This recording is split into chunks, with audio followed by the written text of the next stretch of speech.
खेड़ा पीर जी, खेड़ा पीर जी, आन लगे जी सरने तुम्हारी, अन दुनिया नू खेड़ा। नमस्कार दोस्तों, मैं आपका दोस्त अमन फिर से हाजिर हुआ हूँ नेक्स्ट वीडियो लेकर दादा खेड़ा जी की शक्तिशाली साधना। तो 41 दिन में कर लीजिए दादा खेड़ा जी की साधना शक्तिशाली। ठीक है, तो बहुत ही शक्तिशाली साधना है। इसका आप सभी जानते हैं, अलग अलग क्षेत्रों में कहीं दादा खेड़ा जी कहा जाता है इनको, कहीं डी कहा जाता है और कहीं खेतरपाल जी कहा जाता है। ठीक है, जहाँ खेतरपाल जी के नाम से जाना जाता है वहाँ पर इनके पास दारू और शराब और बकरा वगैरह और मुर्गे वगैरह चढ़ते हैं। और अगर हम यूपी या बिहार की तरफ चले जाते हैं तो वहाँ इनको पक्की धार दी जाती है। तो अगर हम पंजाब के कुछ शहरों में देखा जाता है तो वहाँ इनकी वैष्णो में सेवा होती है। पर शक्तिशाली साधना में ये अलग सी साधना है, अपने आप में सिद्ध होते हैं दादा खेड़ा जी, जिनके पास सभी देवी देवता अगर कि आप सिद्धि चाहते हो, बहुत ही शक्तिशाली पावरफुल शक्तियाँ आप प्राप्त करना चाहते हो, दादा खेड़े जी की साधना करें। हर क्षेत्र में दादा खेड़ा जी होना जो बहुत ही आवश्यकता माना जाता है। जिन शहरों में या गाँवों में दादा खेड़ा जी नहीं होते वहाँ किसी न किसी वजह से देवी देवता नाराज रहते हैं या किसी न किसी वजह से रुष्ट होते रहते हैं। ठीक है, बार बार।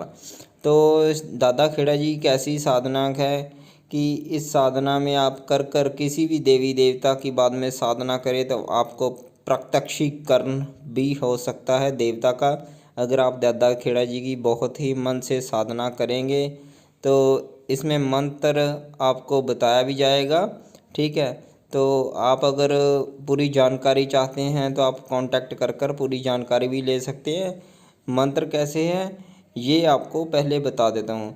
प्रवेश नगर ख्वाजा वसे हृदय वसे आकाश। ठीक है, ये ऐसे मंत्र है, मंत्र भी बहुत पावरफुल है। तो इसलिए दोस्तों मैं फिर से बताता हूँ, दादा खेड़ा जी की साधना इनके अंडर में ही सारे देवी देवता चलते हैं। जितने भी नगर में हम देवी देवता घर के होते हैं इनके ही अंडर में चलते हैं। देखिए, हर एक हथियार को तीखा करने के लिए हर एक पत्थर की या किसी वस्तु की ज़रूरत पड़ती है। ऐसे ही देवी देवताओं की जो तांत्रिक लोग रहते हैं वो दादा खेड़ा जी की शक्तिशाली साधना कर अपने आप में सिद्ध होकर फिर देवी देवता को सिद्ध कर लेते हैं। इसीलिए जो तांत्रिक होते हैं या ओझा हमारे गांव में रहते हैं तो उनके पास इतनी शक्ति होती है। तो आप भी प्राप्त कर लीजिए दादा खेड़ा जी की साधना कर शक्तिशाली।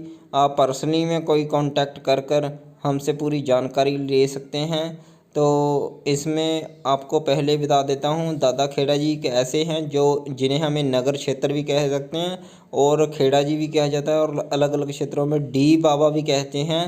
तो कुछ जगह पर मैंने सुना है कि इन बाबा जी को बाबा खेतरपाल भी कहा जाता है और जहाँ बाबा खेतरपाल जी का नाम चलता है तो वहाँ इन पर शराब और मुर्गे और दारू मदरा का सेवन भी होता है। ठीक है, जैसे कि अलग अलग भाषाओं में हर कहीं काली वैष्णो में पूज रही है और कहीं मांस मदिरा लेकर पूज रही है। ठीक है, तो ऐसे ही दादा खेड़ा जी हैं जिनके अंडर में बहुत शक्तिशाली साधना कर जैसे कि हमारे गुग्गा माड़ी जी के भक्त जो होते हैं वो शक्तिशाली साधना से कहते हैं सबसे पहले दादा खेड़ा जी की साधना करें। अगर आप नगर खेड़े को मानकर चलेंगे तो बहुत ही पावरफुल आपकी शक्ति हो जाएगी। आप किसी भी ताकत को जल्द से जल्द रोक सकते हो। तो सबसे पहले यही करूँगा, डी बाबा जी को पक्की धार देने पे जब आप करेंगे तो डी बाबा जी बहुत खुश होकर आपके पास साथ चलेंगे। इनका अनुभव मैं पहले बता देता हूँ। इनके सफ़ेद रंग के कपड़े चढ़ते हैं। ठीक है, सफ़ेद रंग का गोदड़ा होता है उस पर कपड़ा चढ़ता है और इनका 12 फुट झंडा लगता है, 12 फुट बांस का झंडा लगता है, वो भी सफ़ेद रंग का। ठीक है, जब साधना में होता है उसमें चांदी का कड़ा पाया जाता है। अगर कड़ा भी नहीं है तो आपको वैसे भी कर सकते हो। ठीक है, तो मिलता हूँ भाई नेक्स्ट वीडियो में।